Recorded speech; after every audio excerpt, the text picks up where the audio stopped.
কি বলবো বন্ধুরা, আমি তো যেহেতু তেল কম ভাজা মচমচে বিশ্বাসী না, তাই অনেকগুলো তেল দিয়ে এই ভুট্টা মারা তেলাপিয়া মাছগুলো আমি ভেজে নিলাম। ভেজে নেওয়ার পর পেঁয়াজ, কাঁচামরিচ এগুলো একটু ভুনা করে নিব। একদম ভালো মতো ভুনা ভুনা হয়ে গেলে যার ঘরে যে মশলা আছে তাই নিয়ে ঝাঁপাই পড়েন। লবণ, হলুদ, মরিচ যার যেটা ভালো লাগে দেন। আদা বাটা, রসুন বাটা, নিজের মাথা বাটা সব কিছু অ্যাড করার পরে এগুলারে পানি দিয়ে কষাইতে থাকবেন। ইচ্ছা মতো পানি দিয়া এগুলারে কষাবেন, ভালো মতো নাড়াচাড়া করে অবৈধ মিলামিশা করাবেন।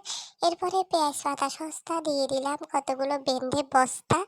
এরপরে আছে আমার ঘরে বস্তা বস্তা টমেটো আর ক্যাপসিকাম দিলাম, সেগুলো দিয়ে এগুলারও আমি একদম ভালো মতো অবৈধভাবে মেলামেশা করাবো। করানোর পরে এগুলা একদম ভাজা ভাজা হয়ে যাবে। এরপরে মাছগুলো আমি দিয়ে দিব, এখানে একটা একটা করে বসাই দিব। এখানে ভাজা মাছগুলা একটার পর একটা দেখেন কড়াইটা ছোড়ো, মাছগুলারে আমি জাতাজাতি করি খাটাখাটি করি কড়াইয়ের ভিতর বসাই দিছি। এগুলারে আমি এখন ভালো মতো কষাবো।